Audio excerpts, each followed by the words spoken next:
हम फिर से लेकर आ चुके हैं आप लोगों के लिए दिन भर की सभी ताज़ा और बड़ी खबरें। एक एक कर आपको सारी खबरों की जानकारी देंगे आज देश दुनिया में क्या कुछ हो रहा है। दरअसल सबसे पहली जो बिग ब्रेकिंग न्यूज़ करा रही, तेजस्वी यादव का जादू हर जगह दिखाई दे रहा है। जी हाँ, आप लोगों को बता दें, पूर्व जो है मुख्यमंत्री आए तेजस्वी यादव के सपोर्ट में, इसके बारे में आपको विस्तार से बताएंगे।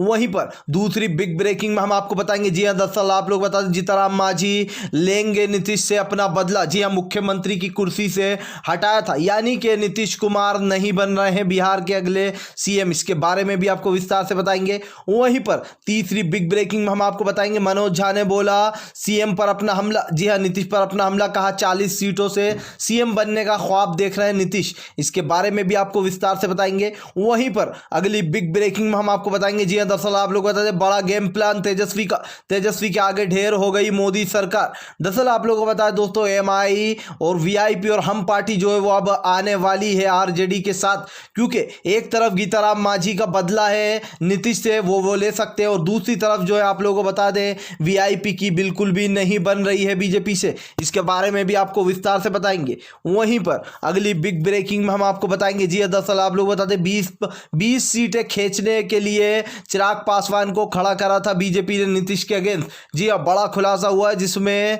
नीतीश के सुर बिल्कुल बदल गए। इसके बारे में भी आपको विस्तार से बताएंगे। वहीं पर अगली बिग ब्रेकिंग में हम आपको बताएंगे, 11 सीटों पर जानबूझकर 2-2, 3-3 वोट से हराया गया आरजेडी के विधायकों को। जी आप लोग बता दें, नालंदा में सिर्फ और सिर्फ जो यहाँ पर 12 वोट से हराया गया। वहीं पर बारबीघा सीट पर 113 वोट से हराया गया। जी हाँ, जनता दल जितेंद्र पासवान बोहरा, आप लोगों को बता दें, बोहरा विधानसभा में सिर्फ 462 वोटों से हरा दिया गया, और इन सब से बोल दिया गया था कि आप जीते हो जिन जिनको हराया गया। इसके बारे में भी आपको विस्तार से बताएंगे। वहीं पर अगली बिग ब्रेकिंग में हम आपको बताएंगे, जी दरअसल आप लोग बता दें, मुकेश साहनी का बदल रहे एकदम तरीके से सुर। जी हाँ, डिप्टी सीएम का पद मुकेश साहनी को आरजेडी की तरफ खींच रहा है। इसके बारे में भी आपको विस्तार से बताएंगे। खैर चलिए बढ़ते हैं सबसे पहली और सबसे बड़ी खबर की ओर।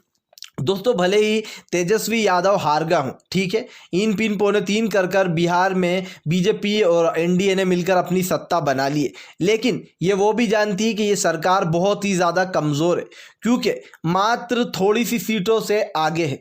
अगर विधायक नहीं मिलेंगे तो आप खुद ही सोच सकते हैं, गीताराम मांझी को यहाँ पर जिस तरीके से नीतीश ने मुख्यमंत्री के पद से हटाया था, अब उनके सुर भी बदले बदले से लग रहा है। जी हाँ, भले ही अभी मुंह से ज़रूर कह रहा हूँ कि हमारा सपोर्ट एनडीए को है, लेकिन आप समझ सकते हैं कि जब बड़े बड़े ऑफर मिलते हैं तो कोई भी अपनी जुबान नहीं रखता और इधर से उधर पलटी मार देता है। अब जीतनराम मांझी भी जो है अपना बदला निकाल सकते हैं नीतीश सर, क्योंकि जिस तरीके से उन्होंने मुख्यमंत्री के पद से उन्हें हटाया था। वहीं पर वीआईपी जो है उसकी भी बीजेपी से नहीं बनती है। उसने वीआईपी पार्टी के, आप लोगों को बता दें, कई बार जो है यहाँ पर पीएम मोदी के पुतले फूके गए, उनके पुतलों को जलाया गया। जी हाँ, और यहाँ पर अलग ही दिखाई दे रहा है कि किस तरीके से जो है यहाँ पर राजनाथ जहाँ पर पहुँचे हैं पूरी पार्टी से बात करने में। आप लोग बताते, पटना में राजनाथ पहुंच चुके हैं पार्टी ताकि इधर उधर ना हो जाए, क्योंकि ऐसा ना हो कि सरकार बनते बनते रह जाए और सबको संभालने के लिए पहुंचे।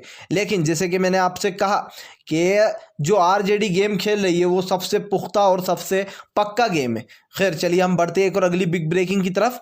बता दें आप लोगों को अगली जो बड़ी खबर निकल कर आ रही, 11 सीटों पर जानबूझकर आरजेडी के प्रत्याशियों को हराया गया। अब जो मैं आपको बताने जा रहा हूं जरा गौर से सुनिए। नालंदा विधानसभा सीटों पर, ठीक है, वहां पर बारिका सीट से 113 वोट से हराया गया प्रत्याशी को आरजेडी के। जनता दल जितेंद्र पासवान ने बोहरा विधानसभा में 462 सीट से हराया आरजेडी के प्रत्याशी को। पचवारा में जो है सबसे ज़्यादा नोटा दबाया गया, लेकिन जिसको वोट मिले थे वो थी आरजेडी, लेकिन वहां पर भी 14 से 15 वोट से हरा दिया गया। अब आप सोचिए कि ये जो 11 सीटें थी, लगभग 25 सीटों की बात है, लेकिन अगर मैं 11 सीटें निकाल ली जाए उसमें से, तो सबसे ज़्यादा धांधली इन्हीं 11 सीटों पर हुई है। अब इस पर जो है यहाँ पर बड़े बड़े नेता अपने सवाल उठा रहे हैं कि भाई इन सीटों पर अगर पूरी पर नहीं तो कम से कम इन 25 से 11 सीटों पर फिर से रिकाउंटिंग होना चाहिए, जहां पर सबसे बड़ा घोटाला हुआ है। सबसे बड़ा घोटाला कहां पर हुआ है? पचवारा में, और यहां पर जनता दल के जितेंद्र पासवान, जहां पर बोहरा विधानसभा है, बारिका विधानसभा, इन सब जगहों पर जो है घपलेबाजी सबसे ज़्यादा हुई है। तो यहाँ पर साफ साफ दिखाई दे रहा है कि किस तरीके से जो यहाँ पर आरजेडी जीत चुकी थी, जनता का पूरा पूरा सपोर्ट मिल चुका था, उसके बावजूद जो है यहाँ पर ये मुद्दा अब तुल पकड़ता जा रहा है। पूरी सोशल मीडिया पर नंबर 1 पर जो है यहाँ पर आप लोग बता दें ट्रेंड कर रहा है। जी हाँ, अब आप सोच सकते हैं कि किस तरीके से यहाँ पर तेजस्वी यादव जो है वो ट्रेंड कर रहा है नंबर 1 पर। चाहे हम सोशल मीडिया की बात करें या बिहार की जनता की बात करें, सभी के मुंह पर आज एक ही नाम है कि तेजस्वी यादव ही ये वोट जीते थे। जानबूझकर साठगांठ कर कर जो चुनाव आयोग से बीजेपी की मिली भगत से हराया गया। खैर चलिए हम बढ़ते एक और अगली बिग ब्रेकिंग की तरफ। बता दें आप लोगों को अगली जो बड़ी खबर निकल कर आ रही है। जी हाँ, एक बार फिर से भड़के अखिलेश यादव, एक और वीडियो जारी करके धो डाला बीजेपी और एनडीए को। कहा साफ साफ तेजस्वी यादव की सरकार बन गई थी। जैसे ही बीजेपी को पता चला शाम के टाइम, पहले ही चरण की वोटिंग में जब पता चला कि हमसे आगे निकल रही है आरजेडी, ऐसे में बीजेपी ने लोगों को खरीद फरोख्त करना शुरू कर दिया। कई लोगों को खरीद लिया गया। उसके बाद पहले चरण के बाद जानबूझकर ताकि आरजेडी की एक वो बिगड़ जाए छवि, और जानबूझकर जो है वोटों में हेरफेर कर कर बीजेपी ने अपना खेल दिखवा दिया चुनाव आयोग से। ये साफ साफ दिखाई दे रहा है कि बिहार की जनता ने तेजस्वी यादव को जिताया था, लेकिन चुनाव आयोग ने एनडीए को जिता दिया। दोस्तों आप खुद समझ सकते हैं, जिस इंसान की रैलियां एक एक दिन में 19-19 रैली करना किसी बच्चे का काम नहीं है। जी हाँ, 32 साल के हैं लगभग तेजस्वी यादव, और नीतीश की उम्र आप देख सकते हैं। तो एक 32 साल के लड़के ने कहीं एक अगर देखा जाए तो 32 साल के नौजवान ने नीतीश को पसीने छुटवा दिए। एक एक दिन में 19-19 रैलियां करना ये बच्चों का काम नहीं है। और इसीलिए जो बीजेपी की सांसें फूली थी जब पहले चरण में बीजेपी को लग गया था कि तेजस्वी यादव हमसे आगे निकल रहा है, अब चुनाव हमारे हाथ से गया। ऐसे में फ़ोन घुमाना शुरू हो गए थे, और ये अखिलेश यादव ने कहा ऐसा बिल्कुल नहीं होना चाहिए। हमें आने वाले समय के लिए जो यहाँ पर पहले से आवाज़ उठाना पड़ेगी, ताकि जहाँ जहाँ पर भी वोट होने वाले हैं, चाहे यूपी में हो या इसके बाद भी और बहुत जगह वोट है, तो ऐसी जगहों पर जो यहाँ पर आप लोगों को बता दें फिर से धांधली ना हो। जी हाँ, खैर चलिए हम बढ़ते एक और अगली बिग ब्रेकिंग की तरफ। बता दें आप लोगों को अगली जो बिग ब्रेकिंग निकल आई है, एनडीए में बड़ी फूट। जी हाँ, आप लोगों को बता दें एक तो सुशील मोदी का जो पेंच है वो अटक चुका। जी हाँ, दरअसल जिस तरीके से उप मुख्यमंत्री की पोस्ट से हटाया जा रहा है यहाँ पर सुशील मोदी को, इसको लेकर घेमा घेमी तेज हो चुकी है, गर्मा गर्मी तेज हो गई है। आप लोगों को बता दूं कई अखबारों ने छाप डाला कि बिहार की सियासत अभी ख़त्म नहीं हुई है, क्योंकि सब जानते हैं जिस तरीके से बिहार में अभी वोटों के आधार पर गिनती हुई है, जिस तरीके से जीते, उनके पास ज़्यादा बहुमत नहीं है। अगर आप 5-6 विधायक इधर उधर हुए तो समझ लो कि आप पार्टी गई। देखिए 2 लोगों पर ये पार्टी, अगर एनडीए की सरकार बन भी जाती है तो भी ये सरकार टिकने वाली नहीं है, क्योंकि इनके पास विधायकों की जो पूर्ति है वो पूरी नहीं है। यानी कि विधायक इतने नहीं है कि अगर कोई बगावत कर लेगा तो ये अपनी सरकार गिरने से बचा लेंगे। सबसे बड़ी बात ये आ जाती है कि जीतनराम मांझी को यहाँ पर नीतीश ने एक बार धोखा दिया था। जी हाँ, उनकी बेइज्जती की थी, मुख्यमंत्री के पोस्ट से उनको हटा दिया था। ऐसे में जीतनराम मांझी का बदला लेना बनता है। भले ही वो कह रहा हो कि अभी मैं जो है यहाँ पर इनके साथ हूँ, लेकिन बगावत शुरू हो चुकी है। उसके बाद वहाँ पर वीआईपी की अगर हम बात करें तो वीआईपी हमेशा से जो यहाँ पर विरोधी रही है। जी हाँ, कह सकते हैं ना कि यहाँ पर बीजेपी की विरोधी रही है, और ऐसे में साफ साफ दिखाई दे रहा है कि मुकेश साहनी जो है वो कभी भी पार्टी बदल सकते हैं, क्योंकि उनको डिप्टी सीएम का ऑफर आरजेडी ने पहले ही दे दिया है। और जिस तरीके से यह ऑफर मिला है, इससे साफ साफ दिखाई दे रहा है कि भाई सुर बदले बदले से लग रहे हैं अब मांझी और, जी हाँ, मांझी और मुकेश साहनी के। अब ये दोनों के ऊपर पार्टी चुपी है। इसमें तीसरे जो मेन किरदार बनते हैं वो हैं असदुद्दीन ओवैसी, क्योंकि उन्होंने कहा था कि हम आरजेडी के साथ लड़ना चाहते थे, लेकिन उन्होंने हमें सीटें नहीं दी। अब हम देखकर जो यहाँ पर उसको देंगे समर्थन, जिसको भी जो यहाँ पर हमें लगेगा जो सीमांचल का अच्छा भविष्य तय करेगा।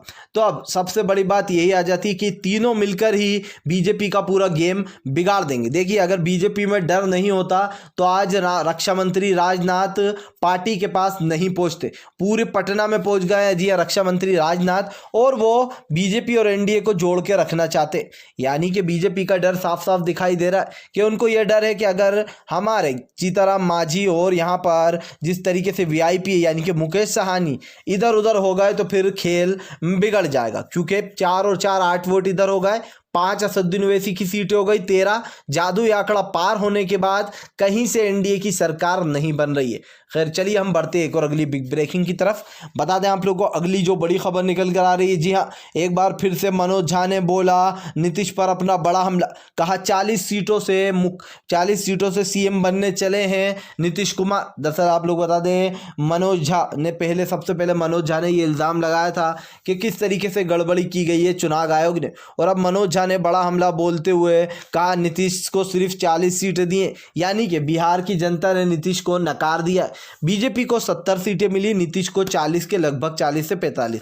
ऐसे में नीतीश को साफ साफ है कि बिहार की जनता ने नकार दिया। अब बीजेपी को इतनी सीटें क्यों मिली, इसके दो रीज़न है। एक तो सांठगांठ हुई है, दूसरा सबसे बड़ा जो रीज़न है वो बने हैं चिराग पासवान। जी हाँ, चिराग पासवान जो है उनकी बड़ी अहम भूमिका रही इस पूरे चुनाव में। क्यों रही उनकी अहम भूमिका? क्योंकि उन्होंने एनडीए की जो वोट है वो काटने का काम करा। लगभग 20 सीटें जो है वो एनडीए की काट गए चिराग पासवान। अब इसी को लेकर पेच अड़ रहा है, जहां पर नीतीश कह रहा है कि एलजेपी को बाहर निकालो, लेकिन बीजेपी उसको बाहर नहीं निकालना चाहती, क्योंकि बीजेपी के लिए 20 सीटें काट के लाए हैं चिराग पासवान।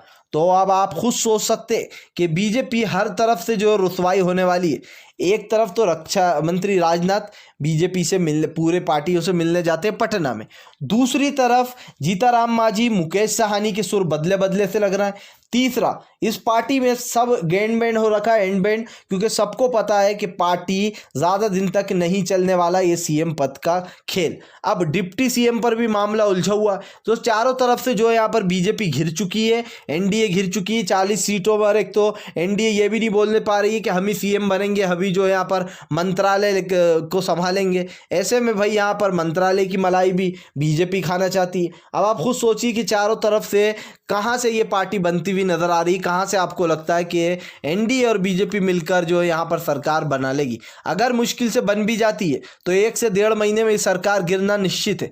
खैर, अगर आप भी शांतिपूर्ण ढंग से पीएम की इन सभी गलत नीतियों का दिल से विरोध करते हो और दिल से मानते हो कि तेजस्वी यादव को ही जो है बिहार का सीएम होना चाहिए, तो इस वीडियो को दिल से लाइक करके हमारे चैनल को सब्सक्राइब करके अपना समर्थन ज़रूर दर्ज कराइएगा, क्योंकि हम एक ऐसे निष्पक्ष पत्रकार हैं जो कि आप तक सिर्फ सच और सच पहुंचाने की कोशिश करते हैं। तो हम मिलेंगे आपसे नेक्स्ट वीडियो में, तब तक के लिए वंदे मातरम, जय हिंद।